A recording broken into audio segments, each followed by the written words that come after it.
Good afternoon. Hope you're having a great week. It is Thursday, March 27th, 2:59 p.m. Central Standard Time, local time here in Oklahoma City. Gonna do some load board.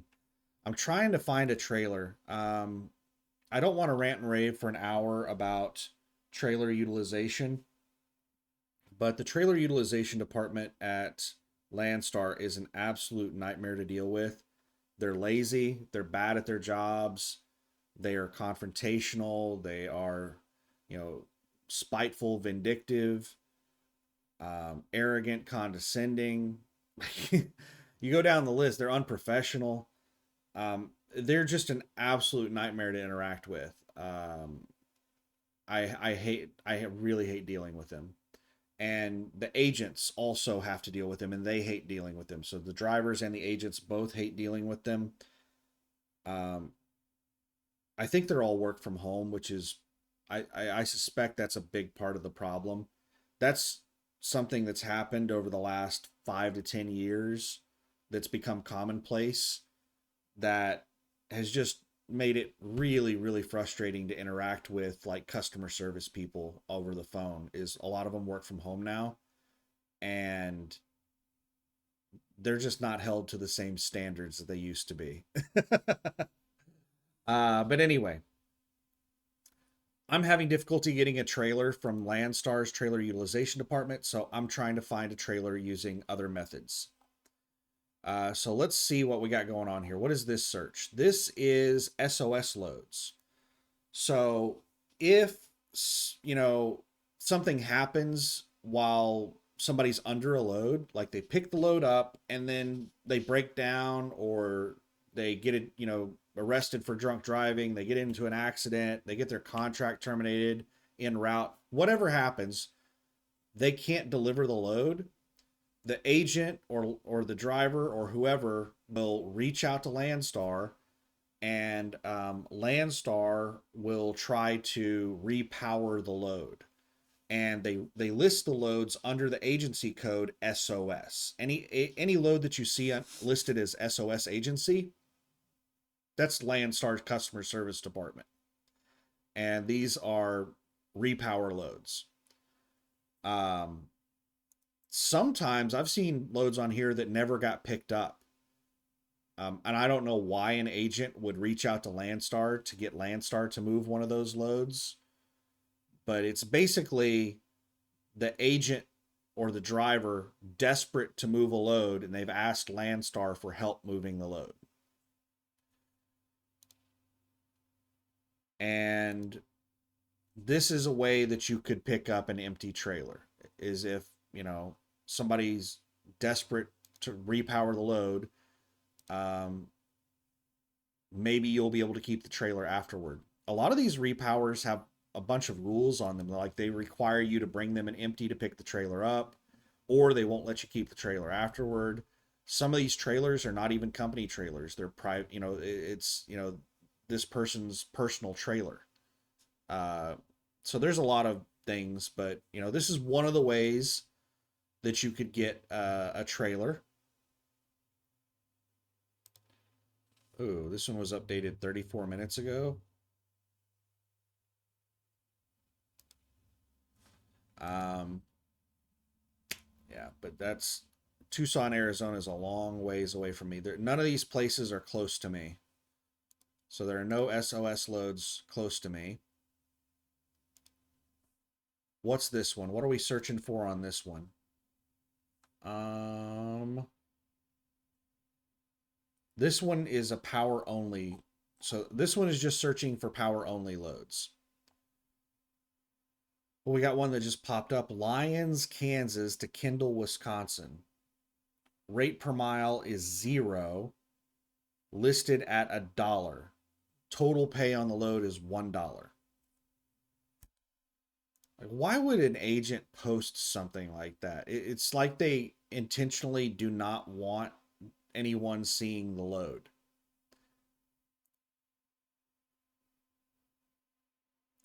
This just is really, really weird. And I suspect that this agent is gaming the system somehow. There's something really, really weird about an agent posting a load like this. It seems to me like they're possibly lying to Landstar about how much the loads are paying, so they can keep more of the load, or maybe the load is already covered and they just need to put a load on the board for whatever reason. I don't know. They're manipulating something by posting the load this way, because to post something at 0 rate per mile, almost no one's going to see this load, because most of your searches have to be a minimum of 50 cents per mile. Like if you try to create a load alert on Landstar's phone app, it will not let you create a load alert for loads less than 50 cents a mile. So it's impossible for this load to show up on load alerts, as far as I know. So this is really, really weird that an agent posted this load like this. It's a power only load. They don't mention what you're hauling.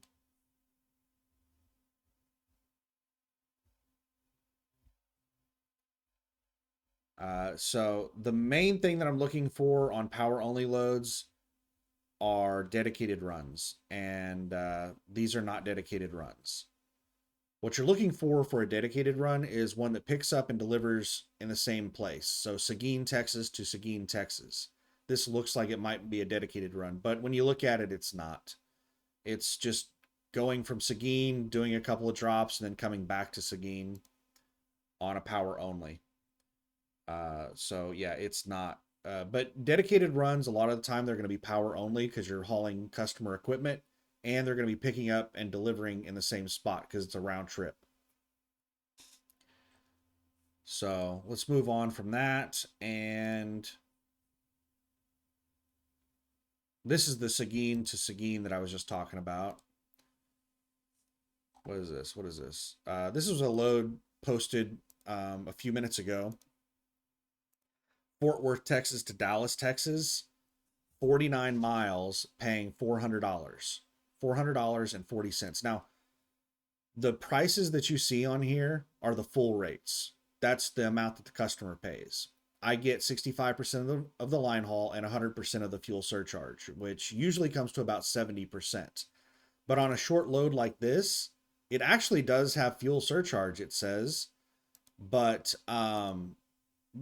this should not pay any fuel surcharge. So this would just be a flat 65% on this load on a 49-mile load. But usually it comes out to about 70%. So all the prices you see on here are the full rate. This is a private load board. This is not the spot market. The stuff that you see on the spot market, those are not full rates. The people who operate on the spot market, the book loads off spot market, they have absolutely no idea what the full rate of the load is. They have no idea what the customer is paying for the load. All they know is what information the broker gives them. So full rate is not the same as the all-in rate that brokers use. Brokers use that term on the spot market to basically say, no, I'm not going to increase the price anymore. I can't go any higher than that price. They'll use the term all in. I'm all in on that rate. And that is not what the customer is paying. That's just as high as that broker is willing to go. So, and you have no idea what the actual price is, or how much the broker is actually making. You know, the broker could tell you that's, you know, no, I'm all in at that rate. I can't go any higher. And they're getting 50% of the load. Like, brokers are scum. They lie. So anyway, yeah, so this $400 load, 70% of that would be about 280 bucks. But you're going to get closer to 65%, which is going to be like $260 to just drive a trailer 49 miles. You're just dropping and hooking a customer trailer. You're taking it from one spot to another 49 miles. But that could take all day long, depending on the check-in, the check-out, and the inspection of the equipment and all that stuff. Like, it could take all day long to just do that 49-mile trip.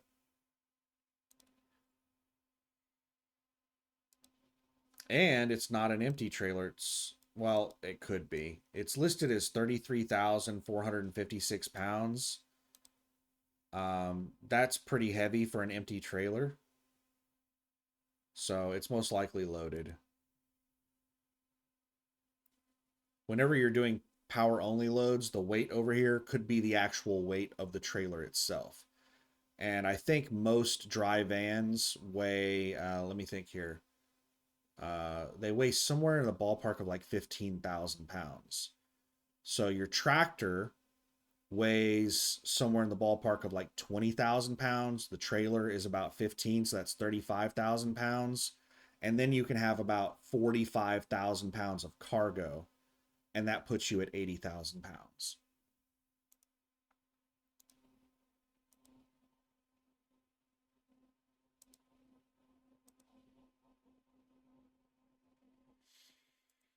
All right, so this load was actually covered within a couple of minutes. It was only on the load board for like 2 or 3 minutes, and somebody booked this load. Let's get rid of that.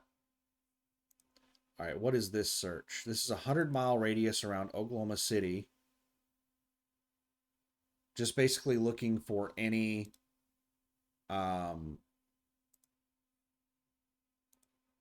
power only, or not power only, but any preloaded trailers within 100 miles of Oklahoma City. So these are all loads that are picking up within 100 miles of Oklahoma City that are preloaded trailers, and they are contract freights. They're contract freight, they're direct customer loads. So, which means it's a Landstar trailer. So, what I'm hoping is that I'm going to find an agent that is desperate enough to let me pick up a preloaded trailer without giving them an empty trailer, which is a big deal at Landstar because the agents have to deal with trailer utilization to replace trailers just like I do. So, if they give me a trailer without me giving them an empty, then they have to call up trailer utilization, and it's a nightmare to deal with trailer utilization. I've called 2 or 3 agents today asking, if they have, if I can pick up their load without a trailer, and they're like, no, I'm not dealing with trailer utilization to replace the trailer. One of the agents that I've hauled several loads for, she told me, she spent over 2 months replacing 2 trailers with trailer utilization, and she just had to fight with them to get trailers replaced. And somebody else told me that uh, if they give me a trailer and they call trailer utilization and request a replacement, trailer utilization is going to ask them what happened to the last trailer. And if I tell them that I gave it to you, they won't help me get another trailer. So, like, it's just an absolute nightmare to deal with trailer utilization. I don't know why Landstar does not completely redo that department. They have to receive complaints about them because they're so bad. Like, I'm sure that they receive a lot of complaints. I know that I've complained probably like 5 times to the driver advocate people, but nothing ever seems to come of it. I will say that one thing has changed with trailer utilization is that they have like said and done some absolutely crazy things. Like, if I told you, you wouldn't believe it. Like, and I reported them to Landstar Corporate, and nothing was able to be done about it because they told me that they don't record any of their phone calls. And now, this is something new. I've never seen this before. This happened recently. Is now whenever you receive a phone call from trailer utilization, or they call you or you call them, you get a prompt that says that this phone call is being recorded for quality purposes or whatever. Um, so now at least their phone calls are recorded. And I will say that they haven't said anything outlandish over the phone um, while I've been interacting with them for the last, week trying to get a trailer. They used to just like, it was crazy. back before their calls were recorded. Um, I tried to interact with them exclusively through email, and they refused to do business through email because it was tracked. And that's the reason I wanted to do everything through email, is so that I would have a record of the conversation and what they said and what they did. But they, if I tried to interact with them through email, they would just reply to the email and say call. That they would not talk to you through email. So anyway, I could rant and rave for hours about how bad trailer utilization is, that department at Landstar.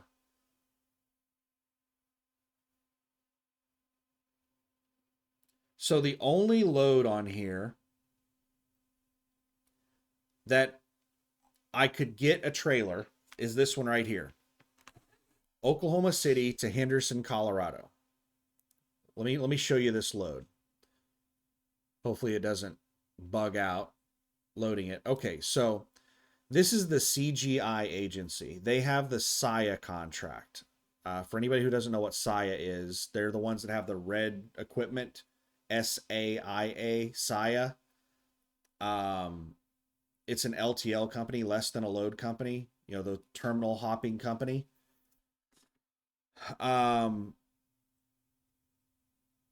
They are desperate to move this load. And this is exactly what I'm looking for to try to get an empty trailer, is somebody who is desperate to move a load, because it's a pain in the butt for them to give away a trailer. So they have to be desperate to be willing to give away a trailer. And CGI is maybe desperate enough to give away a trailer. They have called me twice today asking me to haul this load from Oklahoma City to basically Denver, Henderson, Colorado. I would do it, but I cannot make the pickup or delivery. This load picks up at 4 a.m. tomorrow morning, or tonight, however you want to look at it. It picks up tonight. I'm sitting at home in my house right now. I have to do laundry and get things ready. It's going to take me like a day to get everything packed into the truck to get the truck ready to go. I can't just leave here in an hour and be good to go. But in order to do this load, because it's on an insanely tight schedule, it says 616 miles right here, but the actual miles, let me pause this. It's 680 miles. Let me pause this. All right, here it is. It is 675 miles. Now, the way that they're coming up with their 616 miles is basically driving dirt roads in a straight line. It's almost air miles. It's like straight line miles. This is not realistic. It's going to take you longer to drive this 622 mile route than the 675 mile route. Doing all this back roading out here. Driving on state roads and country highways and stuff like that. So the real route, the interstate route, is to take 35 up to 70 and then 70 to Denver. That is the fastest route. Even though it's 60 miles further, it's a lot faster than all this back roading. So what they're doing is they're looking at, oh, it's only 622 miles, and then they're, doing a mile per hour average, and they're saying, yeah, that's possible to do. It's not. So you're basically going to have to drive 75 miles an hour. You need a 70 mile per hour average to do this load. The only way you have a possibility to do this load is SIA will let you camp out on their property. So what I would have to do to deliver this load within the time constraints is I would have to drive over to SIA right now and take a 10-hour break on SIA's property. That way I don't start my drive clock until I actually leave the property. And I have my full drive time to go from terminal to terminal. I don't have to drive 20 miles to get to the terminal. I can drive straight from terminal to terminal. And when I deliver to Saya in Henderson, I can just tell them, hey, I don't have any time to go find a place to sleep. I need to sleep here. And Saya is really cool with letting you park on their property. Now, I haven't been to the Henderson terminal, and I will say that not all terminals are cool with you staying on their property. I haven't been to the terminal here in Oklahoma City. The terminal in Dallas, Grand Prairie, Texas, will let you camp out on their property. The terminal that I've delivered to in I've delivered to like 3 different terminals in the Portland, Seattle area. 2 terminals in Portland and 1 terminal in Seattle. And was it 2? No, it was 2 in Seattle and 1 in Portland. Yeah, I think it was 2 in Seattle. Yeah, because there was I reversed that. There was 1 in Portland and 2 in Seattle. And the 2 in Seattle were so overrun that I didn't even try to see if I could camp out at either one of those places. I'm pretty sure they would not have been happy with me. They probably would have let me, but I don't think they would have been happy with me camping out at their terminal because it was so overrun. There was nowhere to park in there. You could barely maneuver around. It was like so overcrowded with equipment. But the one that I delivered to the northern Seattle terminal, there was a business right next door to it that was like vacant, and they were parking trailers over in that business's parking lot. So I actually took a 10-hour break there at that business that was out of business. It was a nice little area, like hardly any traffic. It was like a rural area that the Saya terminal was at. It was awesome place to just camp out. There's lots of wooded area and stuff. But yeah, it just depends on the terminal. I know the Portland terminal, the Portland Saya terminal, would not let you camp out there. They were actually extremely rude about me being on the property. They had a security guard there, and after I dropped the trailer, I hooked up to the new trailer and I inspected it, and I'm doing all my paperwork and submitting everything and doing my inspection report and just all that stuff. The security guard came over and he's like, "I need you to leave. What are you doing here?" Like, this was on a Sunday. The place was closed. There was like nobody there, and he was rushing me to get off the property. Like, there was nobody coming in or out. It was just like me and like 1 or 2 Saya employees. And then the security guard. There was a total of like 4 people at the terminal. And he was over there harassing me to hurry up and get off the property. Like, what's the deal here, man? Like, I have a whole bunch of paperwork I need to do to swap trailers and like, there's a process here. Like, calm down. And he's like, "Well, I need you off the property. You're not allowed to be on the property for more than 30 minutes." Wow. Oh, okay. Um, I had to sit here and wait for like 20 minutes for him to move a trailer out for me. Like, I just got hooked up to the trailer like 5 minutes ago. I've been waiting on the hostler for 20 minutes to, move trailers around so that he could park the trailer there. But yeah, the security guard was really rude. The hostler, the yard dog, he was cool. Um, but yeah, not every terminal at Saya you can camp out at. But in order to do this load, you're gonna have to camp out at both terminals.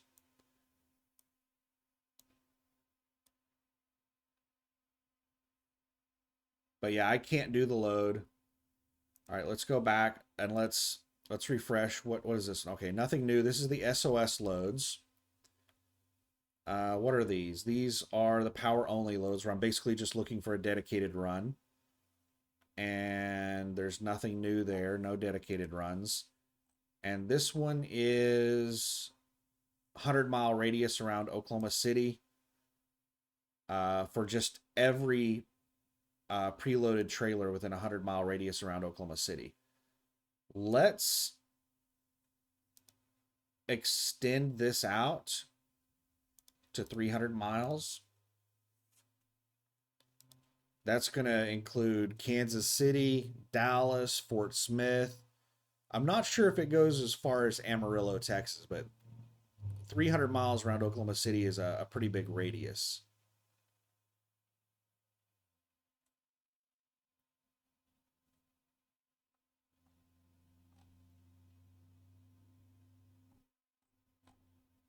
So I'm not a big fan of this multi thing here because you have to drill down into it to get information.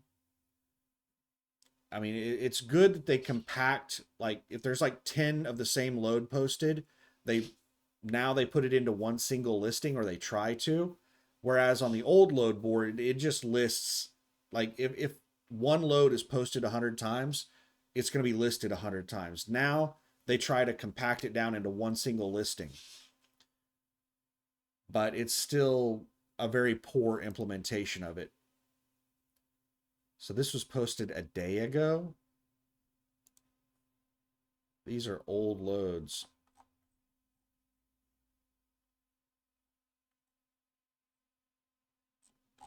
All right, let's sort it by age. I thought it was sorted by age, but it's not. All right, there we go. Ooh, brand new load. It's 0 minutes old. Van Buren, Arkansas, which is basically Fort Smith, Arkansas, to Amarillo, Texas. 10,000 pounds. DUV agency is a decent agency. Let's check this load out. Let's see what this is about. Repower distress.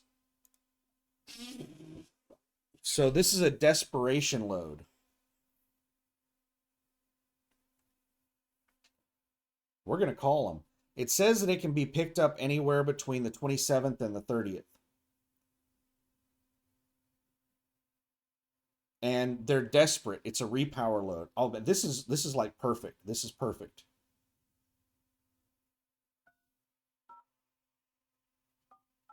This is exactly what I'm looking for.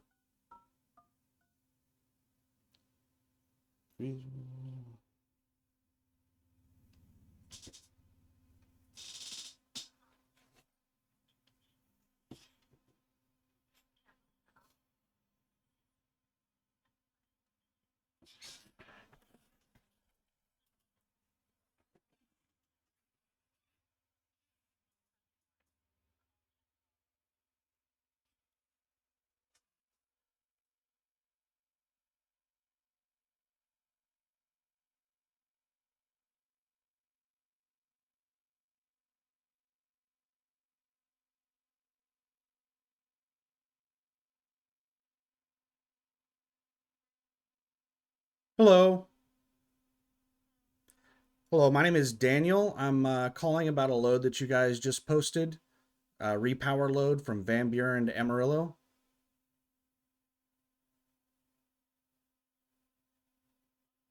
Okay.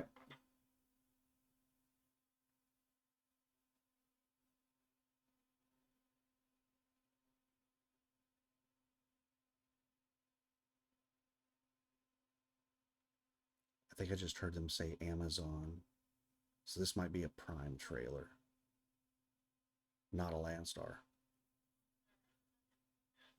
Okay, is it a Landstar trailer? Okay, cool. Well, I live in Oklahoma City and I'm in desperate need of a trailer, so this is a repower load where I don't have to give you an empty, right?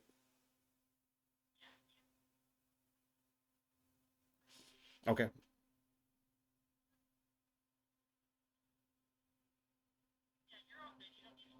Oh, that's awesome. And it says that it doesn't have to pick up until March 30th.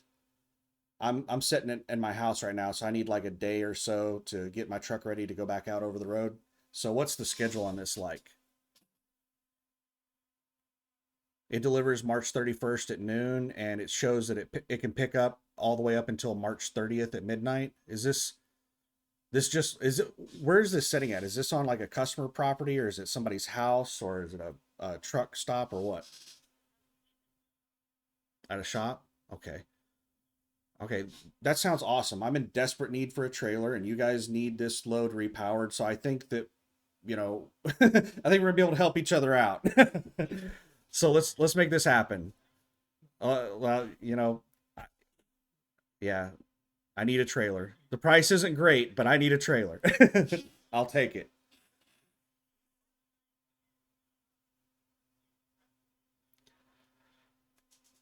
Um, so okay, this is a shop. So if the 30th is Sunday, is this shop open on the weekend?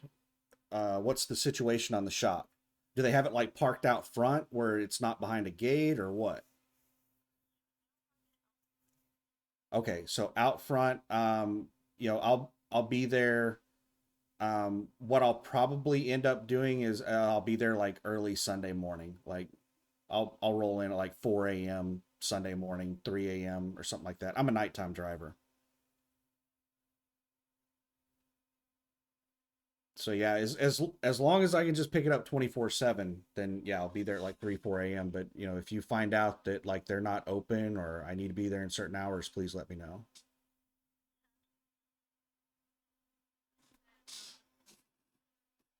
It's 427-816.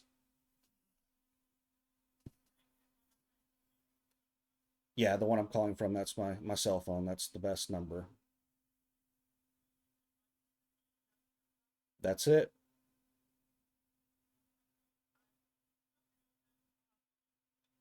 All right, I really appreciate it. Thank you so much. Bye bye. Oh my goodness. We got it. I don't have to deal with trailer utilization.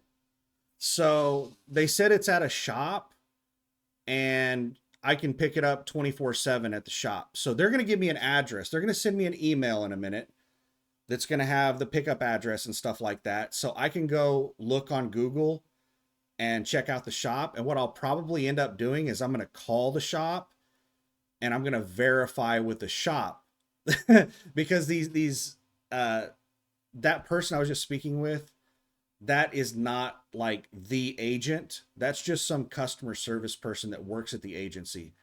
Every time I asked her a question, I heard her like put the phone like this and go, "Hey, is this blah blah blah?" She was asking somebody else in the room, so she didn't really know anything about the load.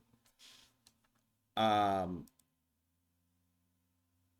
so yeah, we will. Let me put this back over onto just me. Let me pull up my email.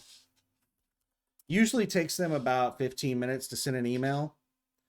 So what I'll do is I'm going to go ahead and pause the video and I'm going to use the restroom and I have my jug of tea right here, my cup and my jug of tea. You can see all the ice in my tea pitcher has melted. So I need to fill up my tea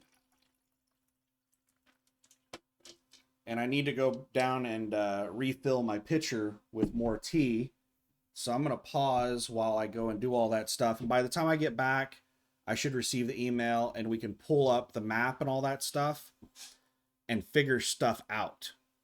And I'll probably end up giving the shop a call and just verifying the availability of the trailer and let them know that hey, I'm gonna come down there and because there's so many people involved that there's usually not a good flow of information from the driver to the customer. So if I ever, I really like after I get the load booked, I really like to get in touch with people that like if there are weird things with the load, I like to reach out to people and be like, hey, this is my number. You and I can talk directly on ETAs and stuff like that. I can let you know what's actually going on because Agents are really bad about relaying information. They usually don't do a good job of relaying it. But anyway, let me pause this. We'll come back and see what the location looks like where it's picking up and delivering. So I'll be back in a minute. All right. It's been a while. It's been, I don't know, like 15, maybe 20 minutes since I paused the video. Took a while to get the email. So let me make sure I don't have anything open with personal information. I don't edit videos, so if I screw up and like I show you a whole bunch of, personal information or something that you shouldn't see, then I'll just have to delete the video. So, okay, I got the email with the addresses, and they also gave me the driver's phone number. The Landstar driver, Eric, oh my goodness, I could barely understand him. I've had agents that I've called, and they're like, "Oh my God, a driver that actually speaks English." I was like, okay." I thought like most Landstar drivers were just, country boys or whatever. But apparently, a lot of Landstar drivers are foreigners. Uh, at least that's the impression that I get from the agents, is that most of the Landstar drivers that they call can barely speak English. And, I've encountered that quite a bit whenever I deal with other Landstar drivers. Uh, but anyway, so I got the pickup address, the delivery address, and the driver's phone number. So I called the shop where it's at. It's at a Kenworth dealer in Van Buren, and the information that the agent gave me, or the customer service rep at the agency gave me, was wrong. It's not like available 24/7 to pick up the trailer. The Kenworth dealer told me that on the weekend the gate is open from 7 a.m. until 6 p.m. So I have to show up between those hours on the weekend to pick it up. So that's number one thing. So then I contacted the driver and asked the driver about the paperwork. I said, "Where is the paperwork?" And he said that it's on the dash of his truck, and that he told Kenworth that another driver was picking up the trailer and to let them into his truck to get the paperwork. So I asked him what his truck number was, and he gave that to me. So if there's multiple Landstar trucks there, then I'll be able to at least give him the truck number. But then I emailed I emailed the agent back and told them, I called Kenworth. They told me that it's not 24/7; it's 7 to 6, and I also contacted Eric, and he told me that the paperwork's on the dash of his truck. So I explained to them what was going on. And I said that I did not receive a freight bill in your email, but I've never done a repower load before. Is it normal for me not to get a freight bill on a repower? And they said, yeah, that's normal. There's only one freight bill, and the original driver has it. Um, so they said whenever I finalize the paperwork, that just put it against the freight bill number, and they'll pay out the original freight bill to the original driver, and then they'll give me my part of it as well. But the original freight bill is made out to the original driver. So they told me that's normal. I don't know. I'm not a very trusting person because I've had so many people lie to me. Just this agent has already lied to me. Like I asked them. I said, "Are you?" When I was on the phone with him, I said, this place is open. I told him, I was going to show up in the middle of the night, Saturday night, and I asked them, like, is this place 24/7? And they said yes. Like, without hesitation, they told me this place was 24/7. I could pick it up anytime I want. And that wasn't true. They were very confidently giving me false information. I don't think they were intentionally lying to me. They were just confident without reason. So let's take a look at the places. So I'm picking it up. So this is I-40 going into, let's switch it over, get rid of the terrain so that you can get an idea of what's going on here. Let's zoom way out. So I'm in Oklahoma City, which is right in the center of Oklahoma there. So I'm going to drive I-40 straight east until I hit the Arkansas border. And right across the Arkansas border is Fort Smith and Van Buren. So I-40, a few miles into Arkansas, and right off the exit is a Kenworth dealer. This is where the trailer is at. Now you can see a gate on this side. I do not see the gate on this side. And what's really weird, I'm not seeing gates anywhere, but these satellite photos are not always up to date, and it's also kind of hard to see stuff. There's a gate on this side, but there's an entrance right here that goes and accesses all of this area, and I don't see a gate on that entrance. The Kenworth person told me that I could not get to the trailer. It's gated. I would not be able to get to it in the middle of the night. But the agent told me I could, and the driver, when I told him that Kenworth told me that it's gated, he was like, "Oh, but they're open 24 hours a day." And I was like, "That's not what they told me. They told me that they're closed on the weekend. They're only open from 7 to 6 on the weekend." He was like, "Oh." So people just confidently giving information that really they don't know. It's really frustrating. That's the reason I have trust issues, is because I'm very often given incorrect information from people that are highly confident about the information that they're giving. So that's a place I'm picking up from. And now I'm going to have to double back and drive all the way back down I-40, back through Oklahoma City, all the way out to Amarillo, Texas, out here in the panhandle of Texas. And I am not taking this janky route that they like. Google will try to save you 2 seconds by having you like drive through somebody's yard. I'm not going to cut across over. This is the route that I'm going to take to get there.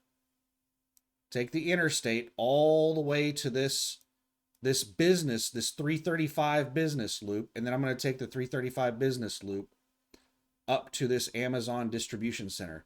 This is a brand new Amazon distribution center. I don't know how old the satellite images are, but it's just an empty field on the satellite image.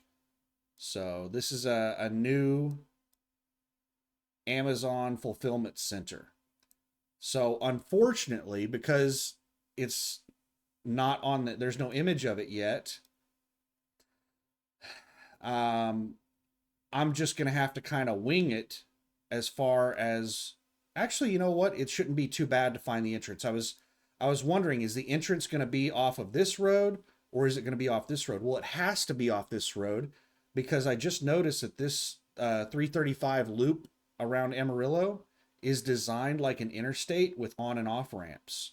So I cannot get to it from this 335. I have to exit off of 335 and then go back this direction, and I should see some kind of entrance sign over here somewhere.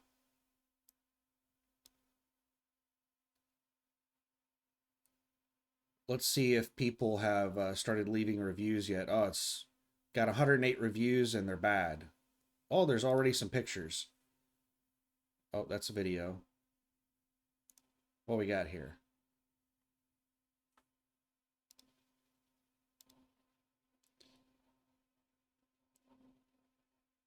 So this is somebody waiting in line to get in or out. What is this? So I think this is that 24th Street, maybe.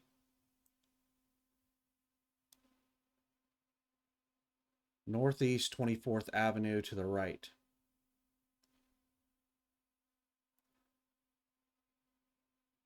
Okay, so this, I think, might be 335.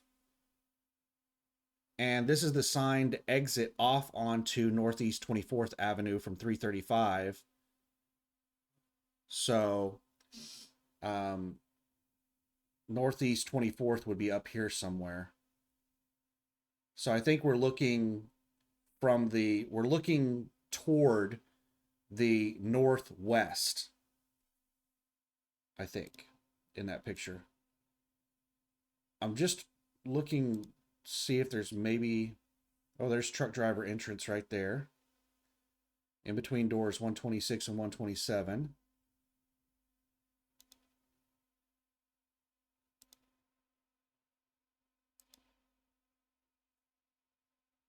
Oh, that's back when it was under construction.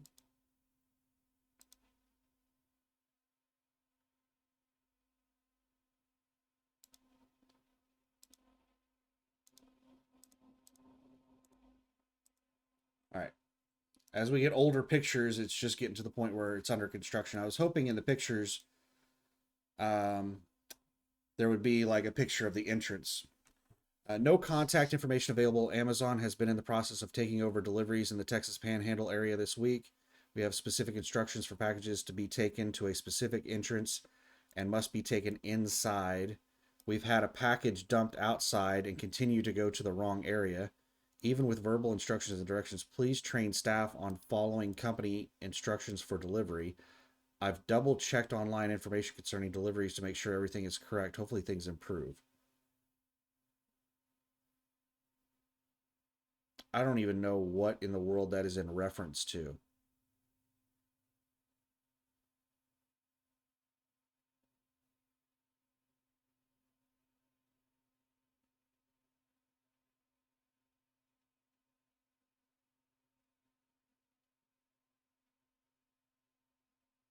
I wish I could rate this experience below 1 star. First, my delivery was marked as delivered to the front door.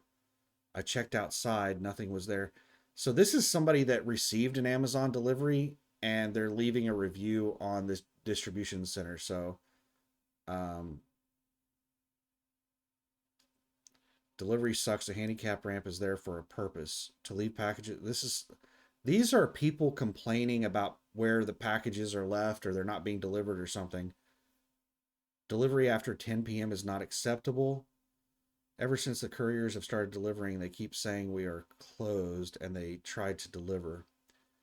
So these are people complaining about local Amazon delivery drivers delivering to their homes, which this Amazon fulfillment center is an Amazon facility. Amazon delivery drivers are contractors.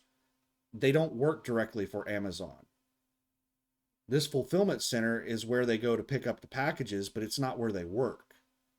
So these people don't understand how the business is set up. Your drivers cannot seem to read very well. Yeah, these worst driver packages. All right, here's something about the actual warehouse. Someone in the warehouse has been posting offensive messages as delivery instructions, so the drivers refuse to deliver the packages to that address. What? Someone in the warehouse has been posting offensive messages as delivery instructions, so the drivers refuse to deliver the packages to that address.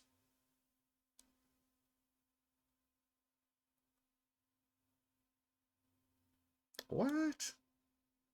This is another person complaining about a consumer delivery.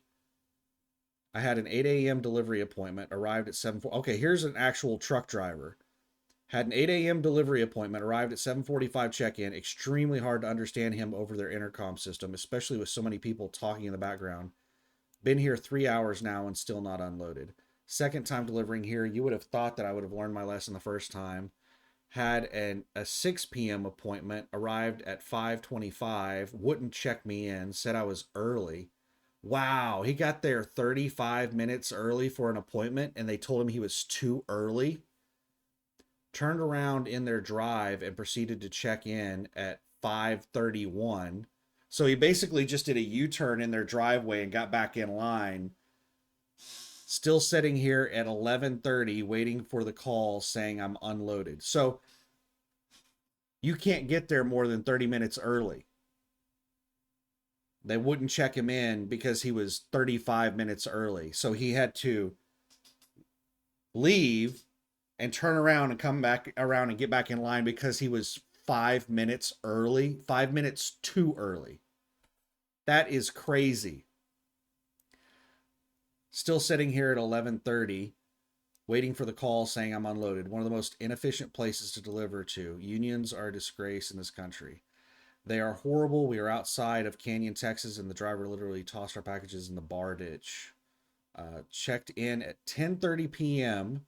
and I'm still waiting for a call that my trailer is unloaded at 11:05 a.m. Wow. Well, that's 11 plus 1.5. That's 12 and a half hours still not unloaded. They've been working on unloading that person for 12 and a half hours. And here's an employee there. The absolute best career choice I've ever made. Awesome place to be. Yeah, it sounds like you're a bunch of screw-offs. You're not really working.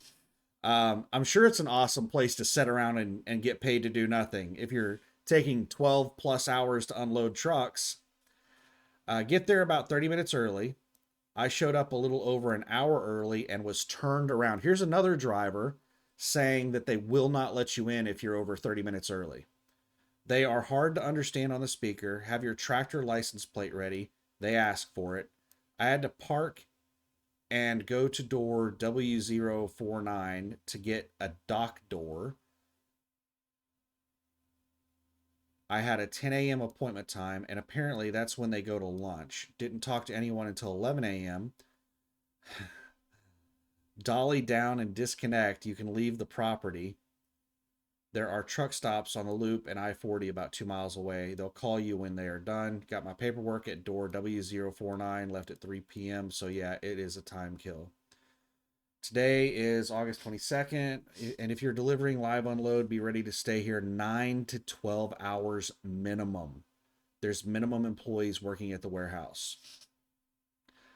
The management of this Amazon warehouse is chaotic, and the remote agent check-in at the truck entrance cannot find your reservation number. The driver cage has no one working there, and you have to wait a long time. Forklift drivers are inefficient. Be prepared to be off here for 10 hours and bring your food and water. I mean, there's a lot of people saying that it's like 12 hours or more to get unloaded. Now, one of the things I'm noticing is that all these driver reviews, let's see, the most recent ones appear to be in December.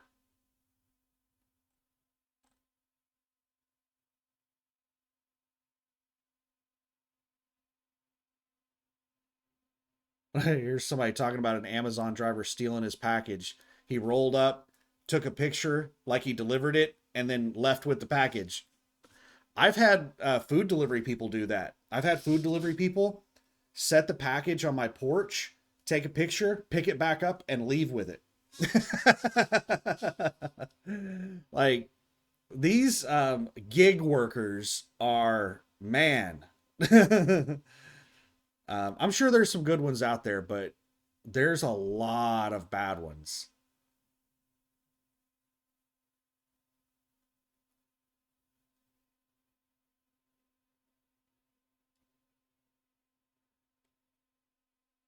All right, so there haven't been any negative truck driver reviews since December. So this is a new facility. So potentially, like almost all of the negative truck driver reviews are about two things. Number one, their strictness with the check-in. You can't show up more than 30 minutes early. And number two, how long it takes to get unloaded. And one person even mentioned that they had staffing issues. So this is a new facility. It probably took them time to get fully staffed. And now they're probably fully staffed. So I haven't seen any negative reviews from truck drivers since December. So hopefully it's not going to take 12 hours to get unloaded anymore.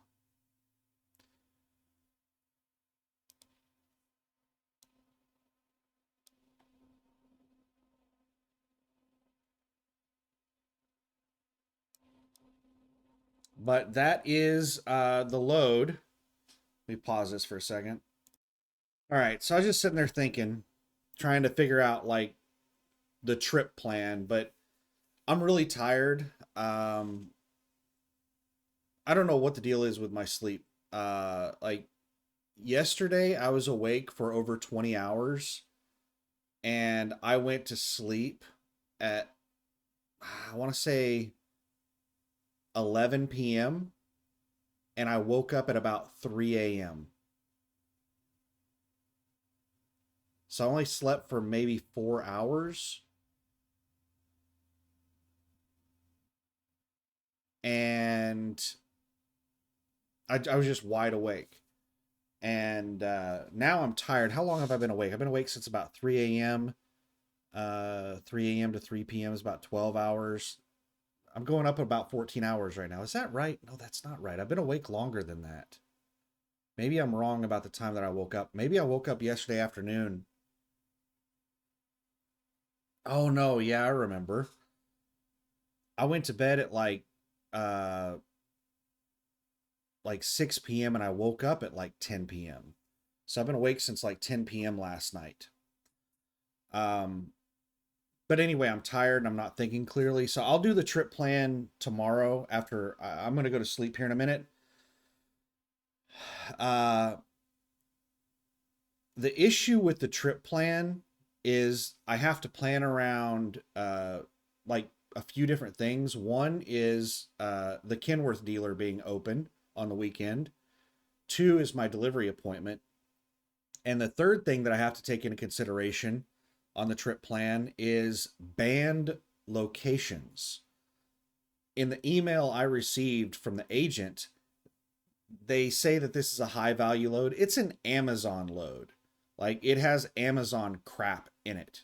The roadway is littered with Amazon trailers. There's nothing special about, this load being an Amazon load.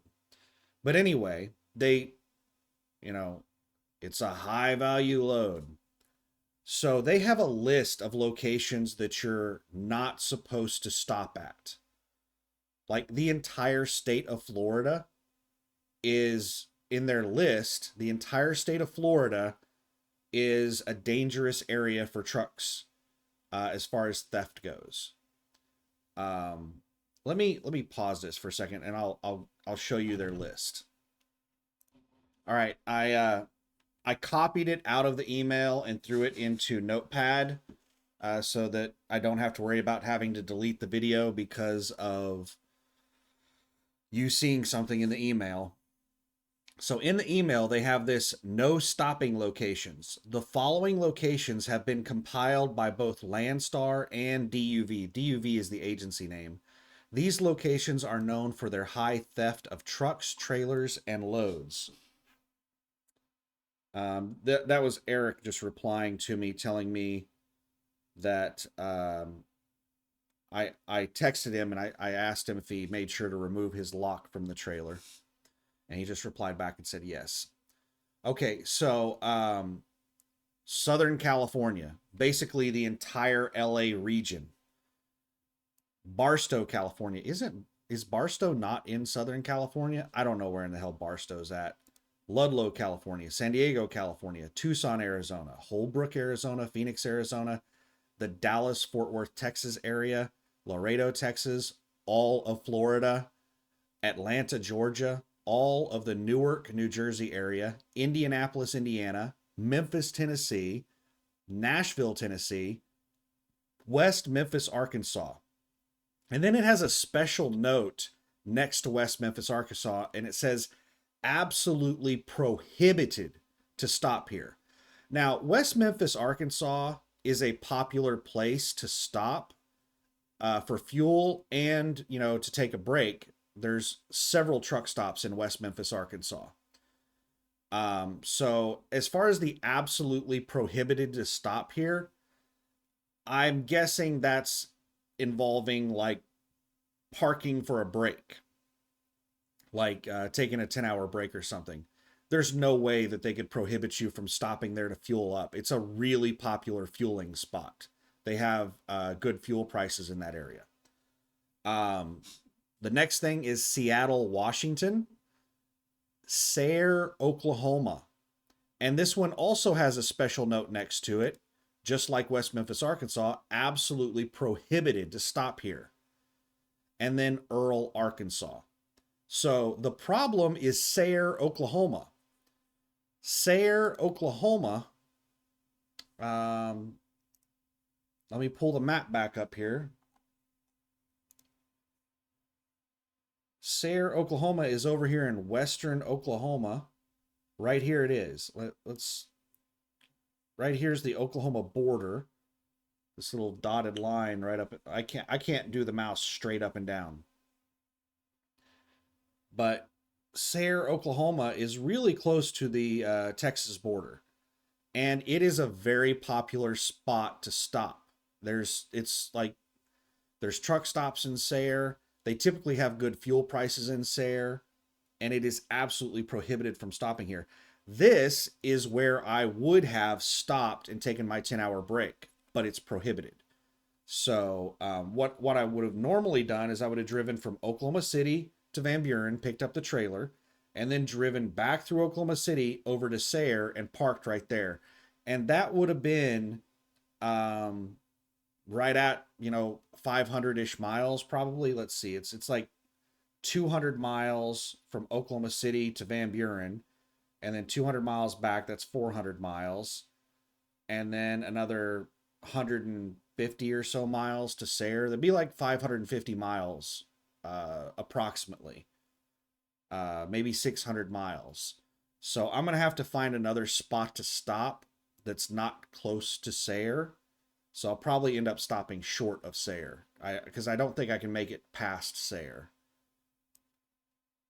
But I'm really surprised that Sayre, Oklahoma is on a list alongside like Florida and the Los Angeles area as like some of the worst places for theft. And the two absolutely worst places were West Memphis, Arkansas, and Sayre, Oklahoma. That's crazy. There must be a group of people in the Sayre, Oklahoma area that are just like routinely stealing from trailers and stuff. There's probably just a group of people that just are stalking the truck stops and stealing stuff in the Sayre area. That's terrible. So yeah, I'll figure out the trip plan tomorrow. I don't plan on doing much of anything else today. So I'm gonna go ahead and just wrap things up because I'm tired. I'm not really thinking clearly. So instead of trying to do stuff right now, I'm going to go and get some sleep. And clear-headed when I wake up, I'm going to get everything ready to get back out over the road. All that good stuff. This is the load that I booked.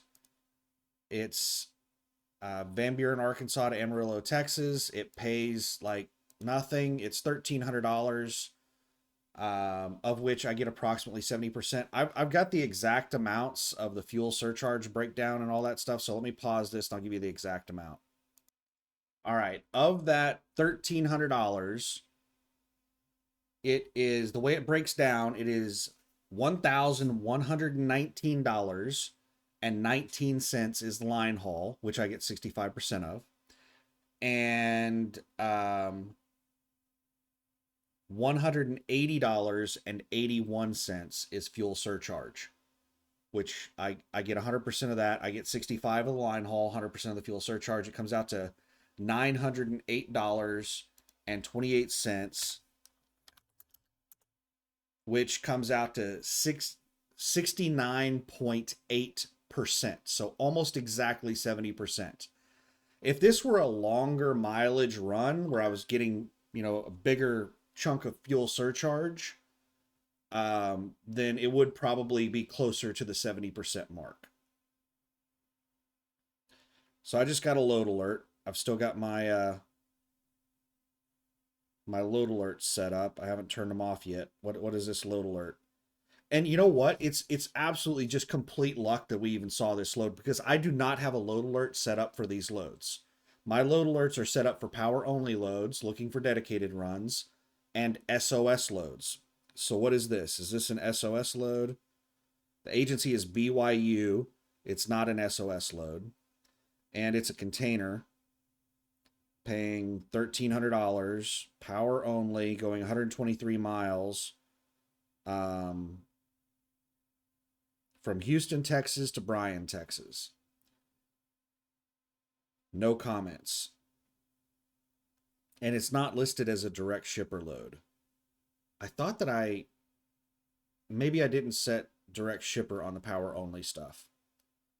But I need to turn those load alerts off. I'll do that once I end the video. But yeah, it's just complete luck that I saw this load. Yeah, I just happened to be looking at the load board and I just happened to refresh it at just the right moment. This was so incredibly amazing. The only way this load could be any better, well, there's two ways this load could have been better. One is that it picked up in Oklahoma City instead of Van Buren, Arkansas, so I wouldn't have to drive that extra 200 miles. But 200 miles to get an empty trailer is not that bad, especially when you have a load to pick up right then when you pick it up.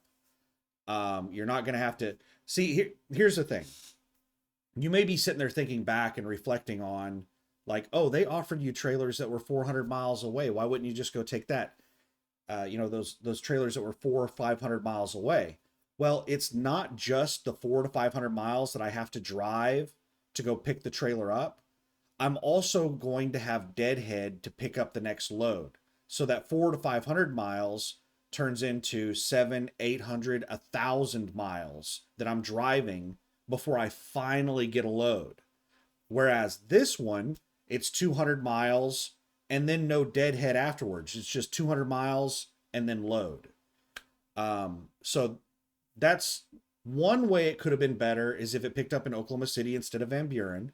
But man, only 200 miles, that's awesome. And then the only other way it could have been better is going to a better destination. Amarillo, Texas is not a great place to be looking for a load, but it's not too far from Dallas. Well, I say it's not too far from Dallas. It's Texas is huge. Let's measure distance.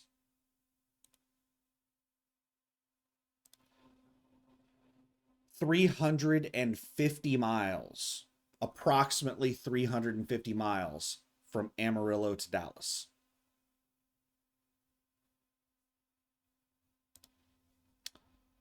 So yeah, that's a pretty big deadhead. I'm most likely going to have to drive from Amarillo to Dallas to get a load after this one.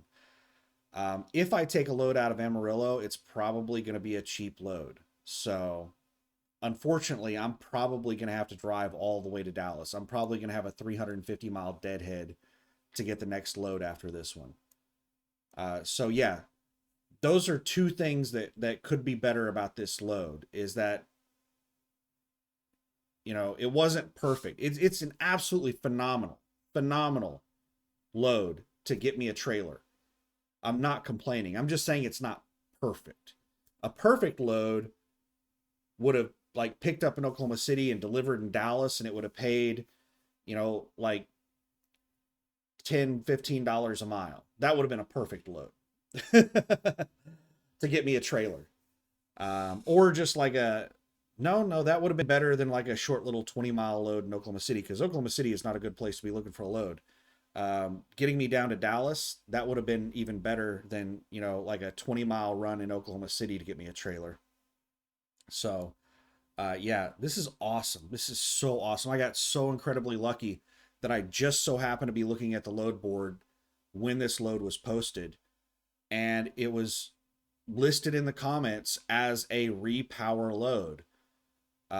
So, oh man, this just worked out perfect. Oh my goodness. I'm just so excited about this. I mean, it's not great money or anything. But like, it's decent. How much am I making on it? Like $980? No, $908. $908.28. I've been sitting at home for like 2 or 3 months. I'm in debt to Landstar by over $3,000. So even after this load, I'm still going to be negative like 2 grand to Landstar. So hopefully on the next load, I'll be able to get quite a bit of money and be able to get back. You know what? Um, Let me pause this for a second and check out Dawn. All right. So what do I mean by check out Dawn? Dawn is one of the agents that I haul a lot of loads for. It starts with an M. Matrix, Matt. I can't remember the name of the company. It's in Terrell, Texas. It's like retail shelving units, like the kind of shelves that you see at grocery stores and Walmart and places like that. Um, Maddox, that's it, Maddox. She has that contract, and I haul, that's one of the main things that I do whenever I leave the house. I go down to Terrell, Texas, and I take a load up to the Seattle, Portland area. And those are typically big paying loads. So after I've set it home for a month or two and I've built up all this debt to Landstar for my insurance and stuff like that, then that one load will get me flush. I like to do big loads. I don't like to do a bunch of little loads. Dealing with all the paperwork and everything is just a hassle, especially when you do your own bookkeeping like I do. The less paperwork, the better. I prefer to do like one big load rather than 5 or 6 little loads. So I contacted Dawn earlier to see if she would hook me up with a trailer, and she's one of the agents that told me that no, she doesn't want to deal with the nightmare of trailer utilization. She said that she just spent 2 months replacing 2 trailers with trailer utilization, and it was just a massive headache, and she's not going to give away a trailer and have to deal with that again. But now that I have a trailer, I was going to check and see if she had any loads picking up. And she doesn't have a single load posted on the load board. She usually doesn't have loads that's set on the board for very long because she's a good agent and she negotiates good rates. So what do we got going on here?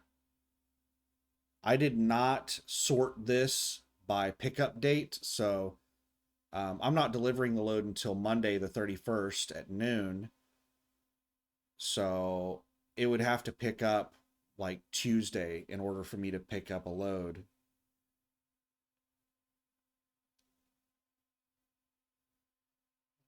But yeah, these there aren't any really great loads.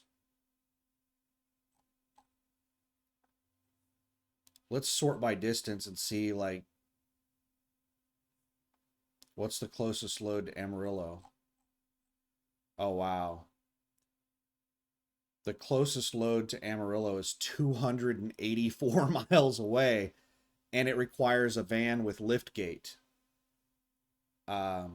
So apparently this agent didn't know which one of these acronyms was van with lift gate, so they chose VANL, which is logistics van, and I'm not sure what in the hell a logistics van even is. And they chose VNLG, van with lift gate. Park City, Kansas, 308 miles away. So there are no loads around Amarillo, but let me do a raw search without any filters. Let me pause this. All right, so this is what I mean when I talk about like how bad some of these areas are and why you don't want to take loads to these areas. This is a search around Amarillo, Texas, for basically all of the loads around Amarillo. This is a 100-mile radius around Amarillo, and there's one single load. Plainview, Texas to Santa Clarita, California, paying $1.33 a mile. This is insane how cheap this load is. This is well below operating cost. Oh my goodness, just a second. This new load board is so janky. It's really frustrating to use. Okay, they don't have any comments or anything on the load. It's a max weight load. It's really, really heavy. paying $1.33 a mile. This is the kind of stuff that you encounter whenever you get into freight dead spots. Because there's just no competition, agents will put loads up for nothing. And there are people that instead of deadheading, they will haul these cheap loads. And I would prefer to deadhead rather than haul something this cheap, just out of principle, if nothing else. Uh, there are other legitimate reasons, but I'm not. No, I'm not going to do business with somebody like this. This just it ticks me off to see loads posted well below operating cost. It really ticks me off to see crap like this. But let's look at the search parameters that I have. So Amarillo, Texas, 100 miles, all van loads, max weight 45,000 pounds. And what other restrictions do I have on it? No team loads. I only want to see solo van loads. And I set to only show direct shipper loads. So it's only showing contract freight, not reposted spot market loads. So let's turn on spot market loads. And we went from 1 load to 143 loads. Now let's see what kind of crap we got here.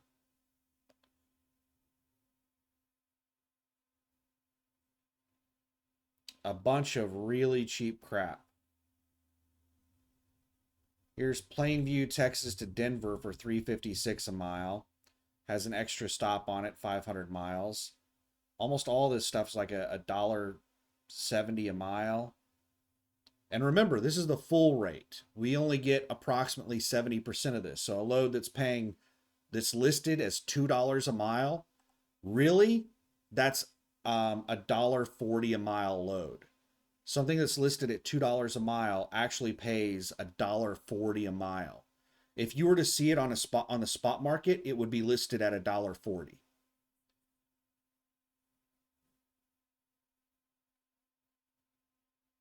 So let's sort by rate per mile. And we're just getting some short mileage runs. Dama or Dumbass, Texas to Amarillo, Texas. It's not a good load. And then the Plainview to Denver we were just looking at. This Amarillo to Dallas, max weight hazmat. RIH agency. I've interacted with RIH before. I don't think I've ever hauled a load for them. But if I remember correctly, RIH is the one that I almost did that dedicated account hauling coal. Let me pause this and check my email. All right, no, it was not this agency. It was the RPT agency. It was Rit Patel.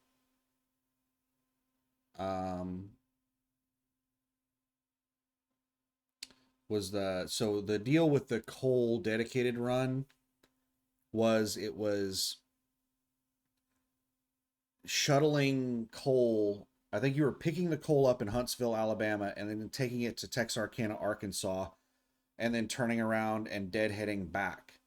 And you were paid all miles, and they listed the load at, I want to say,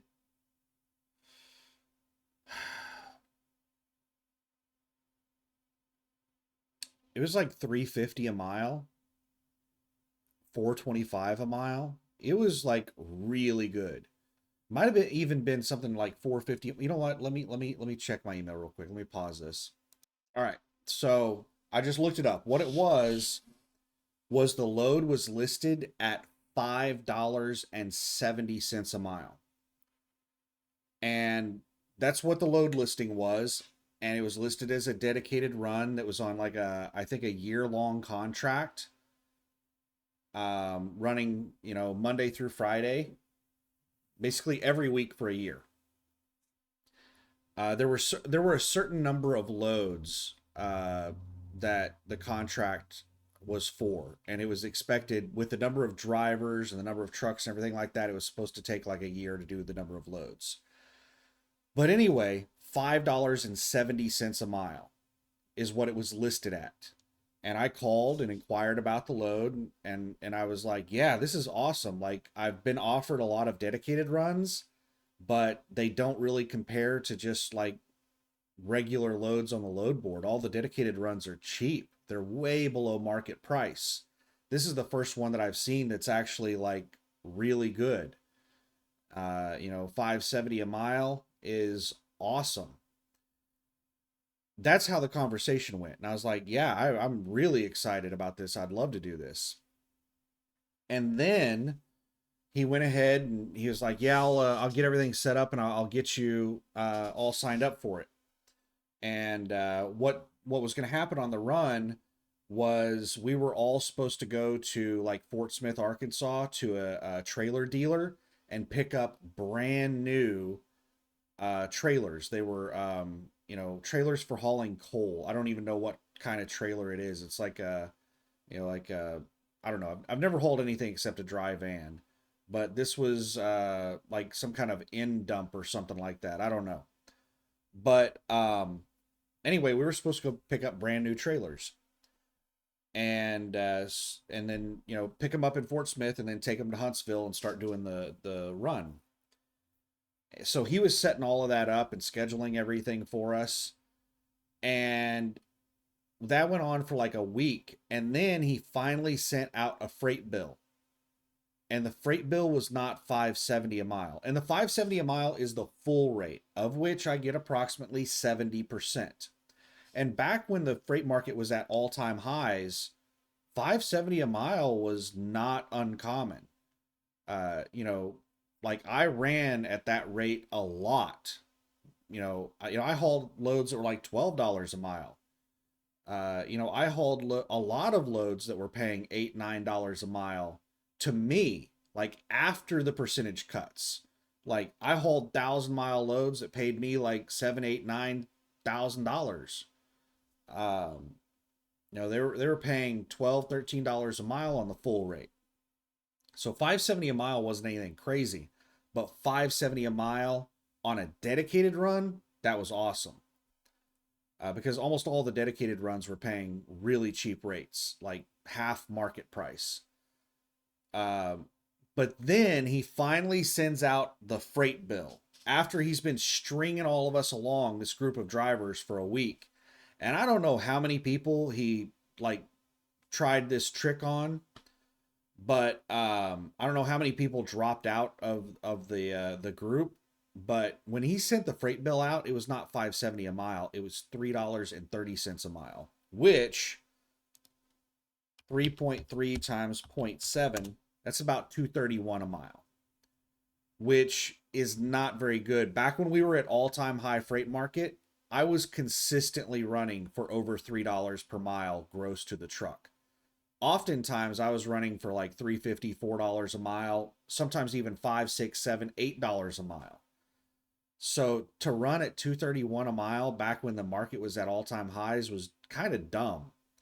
So I got pissed off whenever he sent out that freight bill, and I was like, what's going on here? Like, you told me this thing was paying 570 a mile, and the paperwork you just sent says 330 a mile.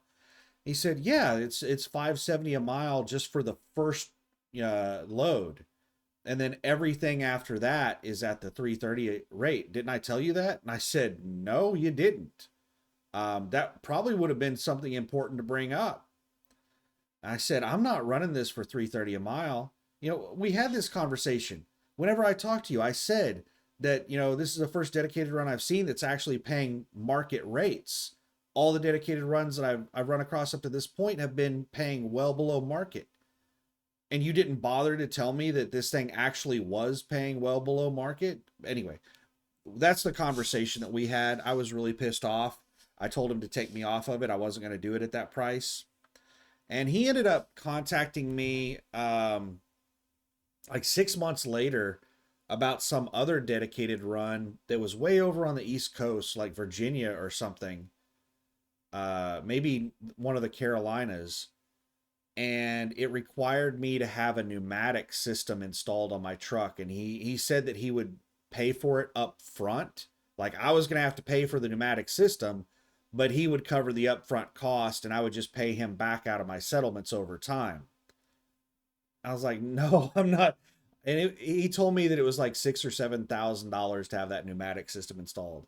And I was like, no, I'm not gonna do a dedicated run halfway across the country from where I live and have to install this new equipment on my truck that's really expensive, and the thing didn't even pay that great. I mean, it was decent. Like I think it paid better than the coal run, but no, it was not, no, not worth it. Back when the freight market was at all-time highs, I actually got a lot of offers for dedicated runs, but it was all really cheap stuff. Now that the market sucks, man, no, there are no dedicated runs anywhere. It's impossible to find a dedicated run. If anybody sees a dedicated run, they hop on it, regardless of what it's paying, just so that they can have consistent revenue. But anyway, I'm droning on at this point, and I'm just gonna keep talking and talking and talking. I don't even know what started this conversation. We were looking at we were looking at loads in the Amarillo area. So we have a whole bunch of spot market loads, but they're crap. So sorting them by rate per mile, they're terrible. Now let's sort them by total amount that they pay. And yeah, they're still crap. Like, remember, I only get about 70% of what you see here. I mean, if I was getting this entire amount, these prices aren't that bad. But $2.09 ends up being like $1.50. $1.50 was great back in the 70s. Truck driving was awesome back then.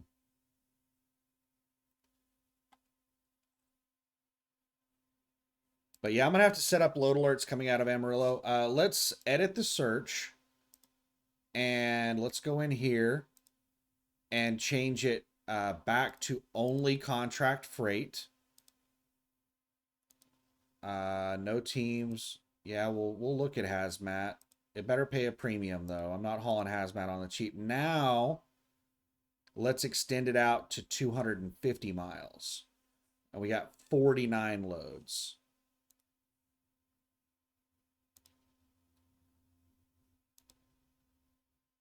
Anything good. It's a whole bunch of cheap crap. You know what I should do?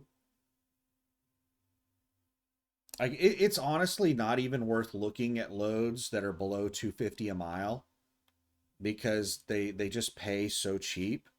So let's put a minimum rate per mile. Let's go 240 a mile because I might maybe haul a 250 a mile load, but let's put it at 240 just to get rid of, those dollar a mile loads. See if we can find a decent load in here. That shortened up the list quite a bit.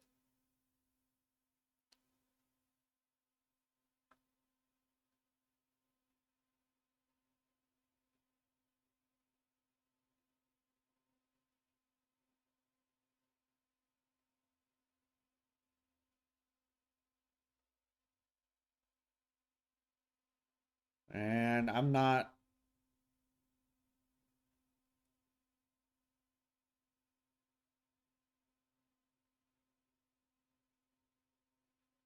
No, none of these loads are very appealing to me.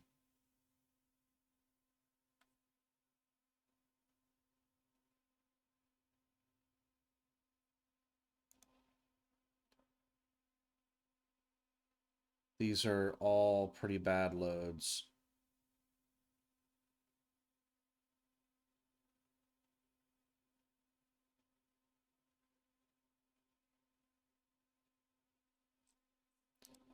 All right, let's extend the range up from 250 miles. We're going to have to get up to 350 miles to get the Dallas Fort Worth area. So now we should see some decent loads. Now we've got the Dallas area. Oh, wow. What do we got here? $5 a mile? How long's this been on the load board? Dallas, Texas to Rossford, Ohio. Ohio's a good destination. Good pickup location, good delivery location, auto part load, 35,000 pounds. It's going 1,070 miles, paying 514 a mile, 5,500 bucks. And there's multiple load listings. Just skimming through here, all the other loads look like crap. This looks like an outlier. It looks like a good load, but it's a last second load. Like, it picks up right now. Like, it picks up this particular agency, the YOT agency. I think they are one of the agencies that do just-in-time auto part loads. And just-in-time auto part loads can pay some crazy money. Now, I've hauled some just-in-time auto part loads that were just insane money. They're just absolutely crazy. Two of the best loads I hauled ever were just-in-time auto part loads. One of them was from the Portland, Seattle area. I can't remember exactly where. And it was going to a John Deere plant in, was it Dubuque, Iowa? And I forget what it was paying. I want to say it was like a 1,300 mile load or something like that, maybe 1,500 miles. I can't remember the mileage on it, but like it paid like $8,000 or $9,000 gross to the truck. It was like really awesome money. Um, it was a really light, easy load. And that was one of the best loads I ever hauled. And then the absolute best load I ever did was a round trip load for Volvo going from Laredo, Texas to Knoxville, Tennessee, back to Laredo, Texas. And it was two loads. One of them paid the truck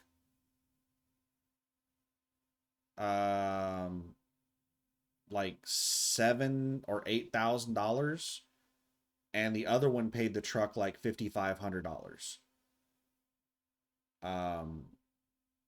So the round trip, it was like 1,000 miles one way. So it was like 2,000 miles, and I got like 12 or 13. It was 13 or $14,000 gross to the truck. It might have even been as high as like $15,000 gross to the truck. But they refused to pay that load. I actually got paid for the load. The agent had to eat the refusal. The broker, not Volvo, but the broker that was brokering the load from Volvo, there were multiple, there was not just the Landstar agent involved in the load, there was another brokerage as well as a co-brokered load. Well, that other broker refused to pay Landstar because of a technicality on the paperwork. On the return load, they left the to and from addresses the same. They didn't swap them on the paperwork. So they refused to pay for the return load, which was like a $5,500 load. Well, that my cut of the load was like $5,500. The total amount the load paid was like $7,500, $8,000 or something like that.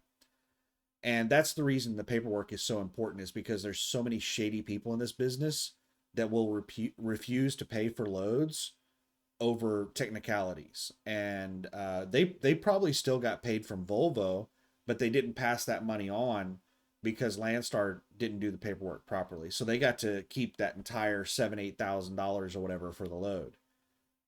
That's the type of shady stuff that happens in this business. That's the reason the bill of lading, the proof of delivery, is so important, and the freight bill is so important. All of that paperwork has to match up. If you watch my videos, you'll know that one of the loads I hauled not too long ago, a JQL load, the Google account, a load from, was it Gresham, Oregon to, it was like Minneapolis, Minnesota. They had the wrong delivery address. They had it going to a different location in the Minneapolis area. It was the address that they put down was close to where I was delivering, but it wasn't the same address. And I contacted JQL about it, and they were like, I don't know if that's a big deal. That should be okay. Let me check with my supervisor, though. And they checked with their supervisor, and then they came back and they said, yeah, that's a really big deal. They will refuse payment if that's not corrected. So, yeah, it was a big pain in the butt to get that corrected. Google was not able to get it corrected. The people at the warehouse were so low level at Google that they didn't have access to fix it. They didn't even have anyone on their like contact list that was high enough up to correct it. They didn't even know who to contact to get it fixed. So the Landstar agent ended up having to contact somebody and get it fixed and get me new paperwork before I delivered the load. But yeah, you have to make sure everything is correct on all the paperwork because there's so many people involved in these loads, and it only takes one person to refuse payment over some technicality on the paperwork. It's there are really shady people in this industry. But anyway, so Dallas to Rossford, Ohio, 7 minutes old, 18 minutes old. These loads are probably already covered. Nope, it's still there. The 27th through the 29th. Okay, so the load is gone. You notice like right here, the revenue rate per mile is empty.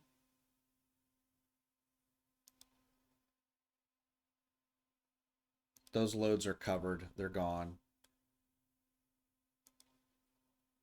So if I go back,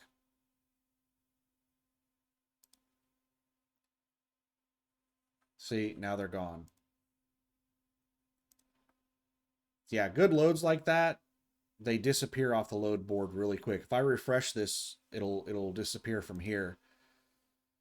So those were most likely legitimate loads. Somebody commented on a previous video that a lot of these auto part loads that are posted at really crazy high rates, like $15 a mile, they're round trip loads. So they actually pay like half of what they're listed at. So this one was most likely a legitimate load, though, that was actually paying this rate. Because this wasn't like some crazy $15 a mile rate. It was just a really good rate. So let's refresh, and it's gone. Everything else on here, this one looks enticing. $442 a mile for a 564-mile load. Centennial, Colorado to Billings, Montana. So you're going from a bad freight market to a worse freight market. Not a good load to take. But there's probably somebody desperate in the Colorado area that'll end up taking that. I don't know. I think that a lot of the bad owner operators have been weeded out of the industry because back when the freight market was at like all-time highs and the industry was full of owner operators that didn't know what they were doing, loads like this would disappear off the load board. I remember doing load board videos a couple of years ago when we were at all-time high freight markets, and I would sit there and watch loads like this disappear off the board, and I'm like, did that get covered? Did somebody actually take that load? You'd see loads like this disappear like crazy off the board. I was like, what is going on with these loads? People are actually booking these loads? Now you don't see that very much. These really bad loads, you don't see them disappear off the board. They're usually just sitting on the board until they, go past the delivery or the pickup appointment. So I think the drivers that are owner operators right now are the ones that know what's going on. They know how to choose good and bad loads.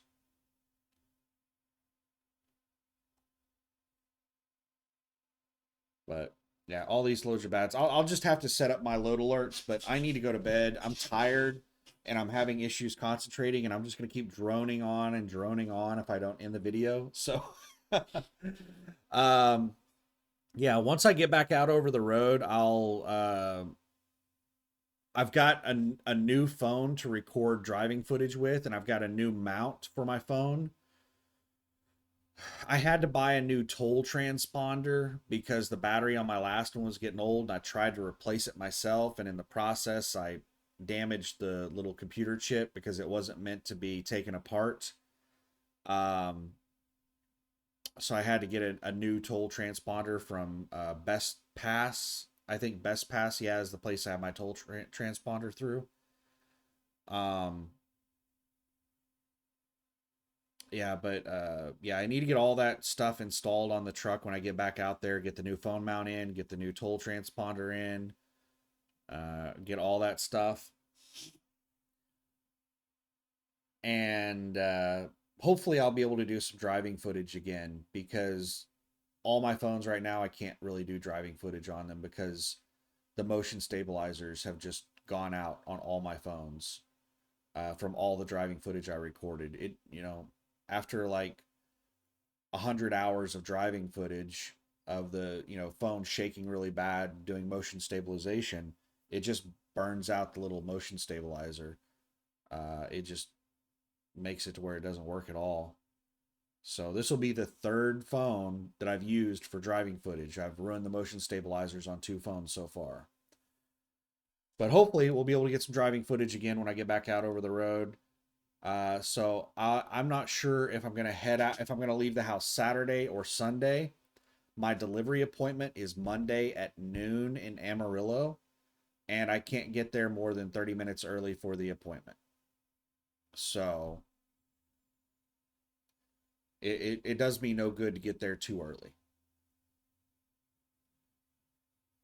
So yeah, I'll have to figure it out, what exactly I want to do on when I'm leaving the house. But I'll probably end up leaving the house Saturday, because I'm the type of person where I don't like to do things last minute. I like to get places early. I like to be early for everything. I stress out if I'm even close to an appointment time.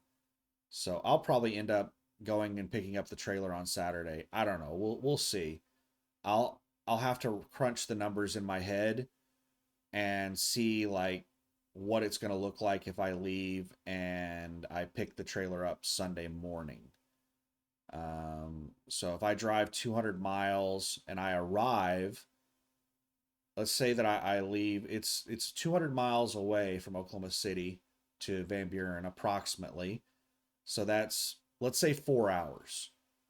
Um, so it's not quite that. It's not 4 hours. It's closer to like 3.5 hours. But let's just say 4 hours. So 4 hours from Oklahoma City to Van Buren, 4 hours back to Oklahoma City. So if I leave at like 3 a.m. Sunday morning, I get to Van Buren at 7 a.m. when they open up, and then I leave by 8 a.m. I get through Oklahoma City at noon, and then I can drive about 2 hours past Oklahoma City, and that gives me 580 miles, right at 600 miles for the day, approximately. And that would have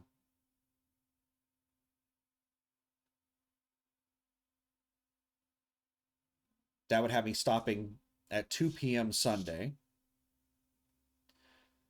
and then I could take a 10-hour break and start driving again at so midnight, and I should only be, how far away should I be? Let's see, that's 200, 400, 580, and it's, how many miles is it? I should only be like maybe 200 miles, or not even 200 miles, like maybe 150 a mile. Let's just say 200 miles away. No, it's not 200 miles away. Let me pause this and see what the distance between Oklahoma City and Amarillo is. So it's 258 miles from Oklahoma City to Amarillo. If I drive 120 miles past Oklahoma City, then that leaves about 130 miles left to go, which puts me about 2 hours away. If I start driving at midnight, I should arrive in Amarillo by about 2 a.m. And I should be able to take another 10-hour break until 10 a.m. And that would basically give me my full hours to do the delivery. And if a good load pops up on the load board, I'm going to have, almost a full drive shift to pick the load up and put miles on it if I need to. So if a really good load pops up on the load board on Monday, I'll have the time available after I deliver the load to pick it up and do whatever I need to do with it. That's my concern with the trip planning, is not just arriving on time, it's also being in a position to where if there is a good load that pops up on the board, I don't want to just roll in there and deliver the load and then I have to take a 10-hour break.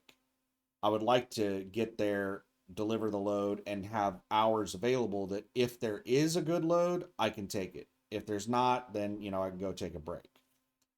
But that sounds like a perfect plan right there, is to leave Oklahoma City at about 3 a.m. and arrive to the Kenworth dealer right when they open up. And that should put me just about perfect. I am going to have a couple of hours of wiggle room with that, but that'll make it perfect to where I'm able to get to the Amarillo area and take a 10-hour break before I deliver the load and have all my hours available after the delivery, so that I could, do whatever I need to do. So that's probably what I'll end up doing, is I'll leave Sunday real early in the morning, like 3 a.m. Yeah, that's probably what I'll do. I'll think more about it tomorrow.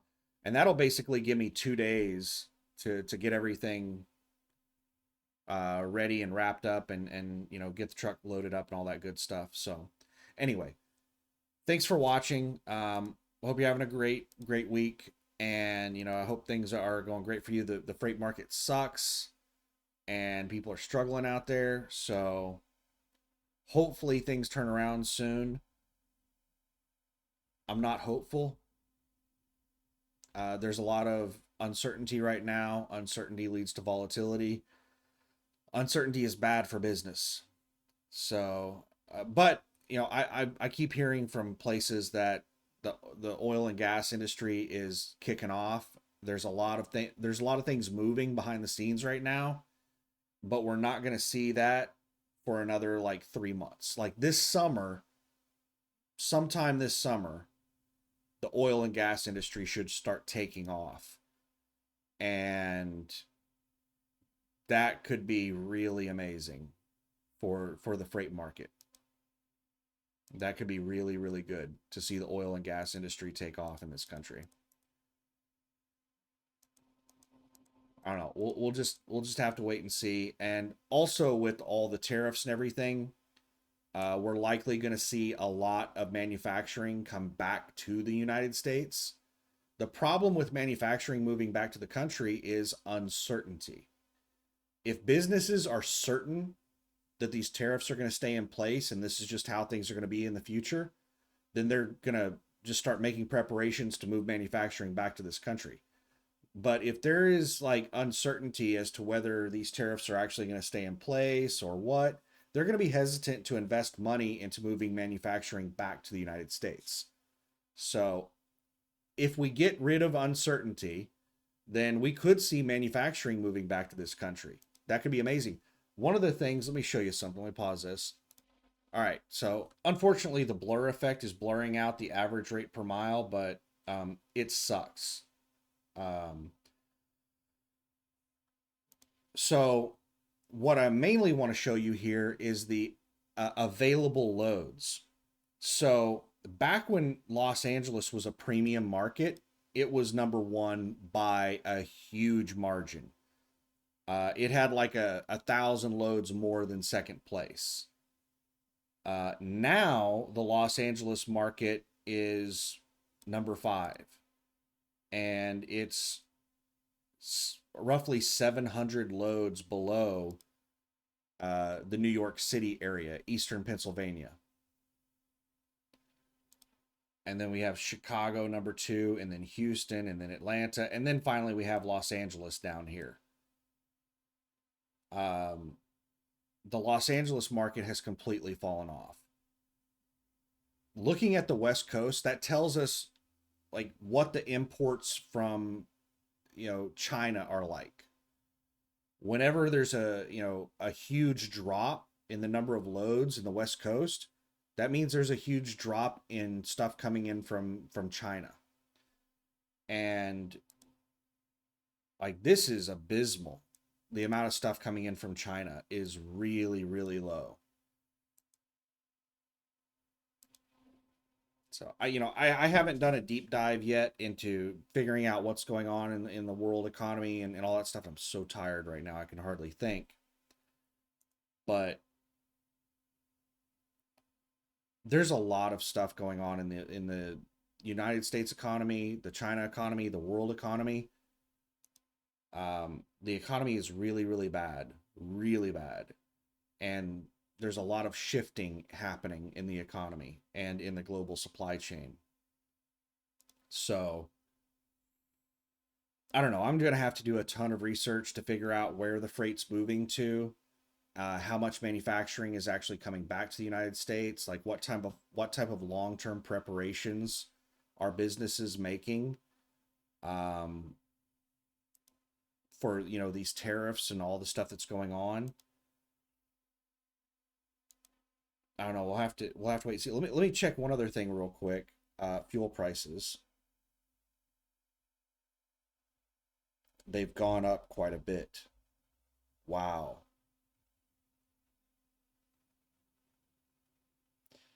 Wow. So when the ceasefire in Israel happened, fuel prices dropped down from uh like they were at about like 245 down to about 240 a gallon. And I'm talking about the raw price after discount, my raw price after my discount, not including sales tax. That's what I look at, is just the raw price. I have no idea what all the rest of the stuff is. It doesn't matter to me. But it dropped from like 246 down to 240 here in Oklahoma City. And then as soon as the ceasefire ended, it shot back up to almost 250 a gallon. And now it's up to 255 a gallon.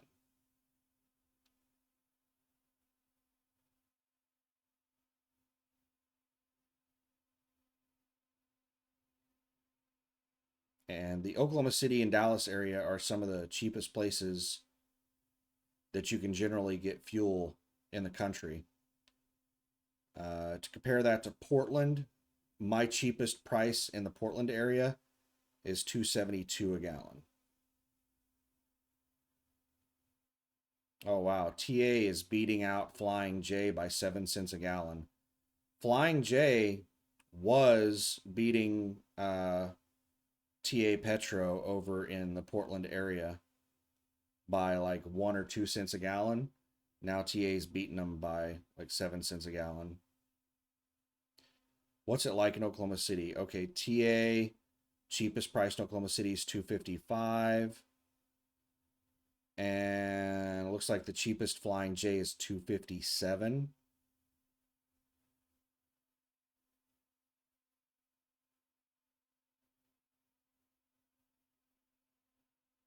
Let's look at Dallas.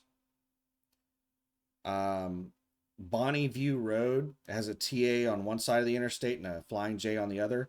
The TA is 248 a gallon. The Flying J is 251. So TA is consistently beating Flying J by like 2 to 9 cents, 2 to 7 cents a gallon everywhere.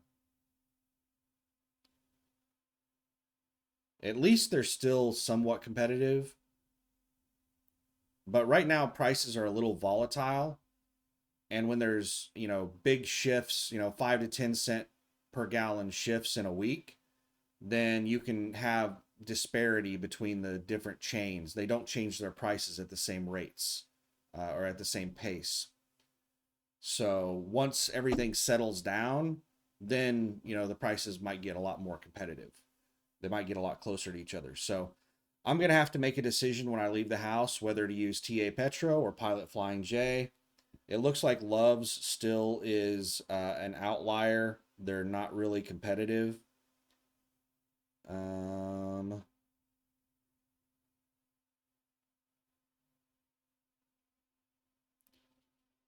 yeah, Love's is not even close in the Dallas area. Let's check Oklahoma City.